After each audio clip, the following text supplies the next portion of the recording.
Okay, so now we're at passage number 2, and the author is Marina.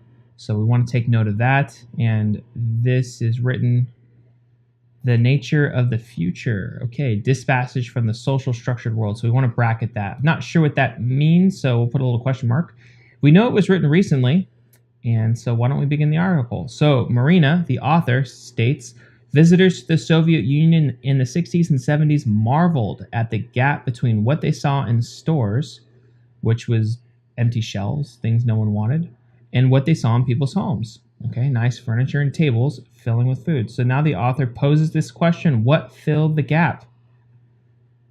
A vast informal economy driven by human relationships. This is going to be a big theme, according to the author, because she posed a big question. So, this is a point she wants the reader to stress.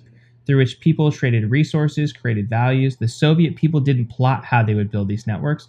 No one was teaching them how to maximize their connections like social marketers do today. Their networks evolved naturally.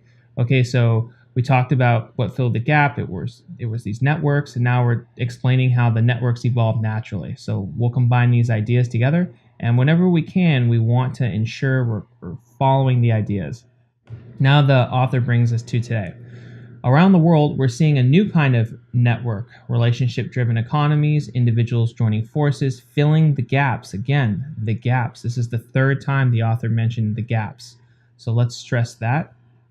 Left by existing institutions, corporations, governments, educational establishments, sometimes creating new products and services, knowledge that no institution is able to provide.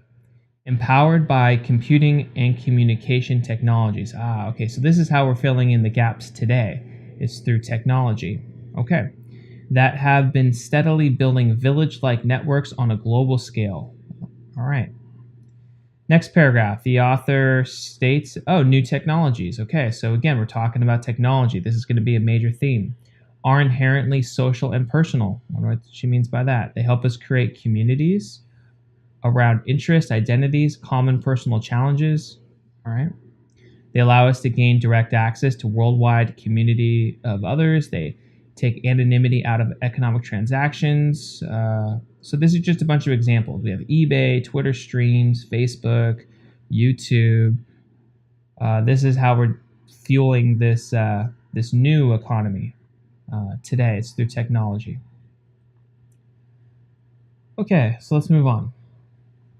So programmers in India, best apple farmers in our local community. We no longer have to rely on, looks like, bankers and venture capitalists. We can raise funds directly from individuals, post descriptions of their projects, generate donations, investments, and loans. Next paragraph. We're moving away from the dominance of depersonalized world of institutions and creating a new economy. Okay. So now the author's really bringing her point home. We're actually creating a new economy around social connections. It's a process I call, social structuring. There we go. Okay, so now the whole title of this piece comes into play. It's like a peer-to-peer type of system. Economy bringing unprecedented level of familiarity and connectivity, social exchanges. Every domain of our life is being influenced, ushering an array of new opportunities to pursue our passions, types of businesses. Okay, a lot of examples of things going on here. And problems that prevail formal economy has neglected. So out of all of this, creating new, that's what's going on here. Just like we said up above, creating a new economy, we create new types of business and charitable organizations, redefining the nature of our work. And this is what the author means by social structuring. Okay, again, social structuring. So this is a major theme. We talked about it twice. Let's just draw an arrow to connect the two. Is in fact enabling not only a new kind of global economy, but a new kind of society. Wow. So we're taking it to a totally different level now. Let's see where the author's going with this. A new type of society. Okay, how is this defined by technologies? Intelligence and social networking can take on many functions that previously only large organizations can perform. Looks like we're comparing the old way with the new way. And the new way, it looks like it is more efficient, okay, and at a lower cost, and sometimes no cost, right?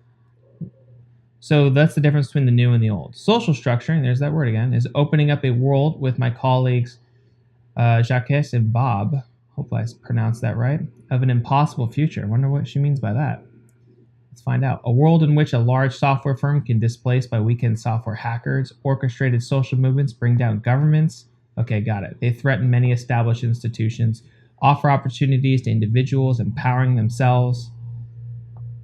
So these, again, are just examples of what we mean by this impossible future brought about by this new technology, this social structuring. Many have written about how technology distances us from the benefits of face-to-face communication.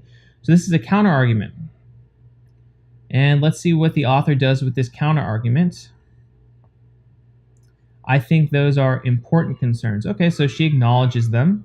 But while the quality of face-to-face interactions has changed, social structuring is connecting us at levels never seen before. Okay, so social structuring is more important than, I guess, the detriments. Now we have a figure. We just need to pay attention to the y and x axis and figure out what the relationship is between this. So we have digital information over time, and it looks like exponential growth. Okay, that's it.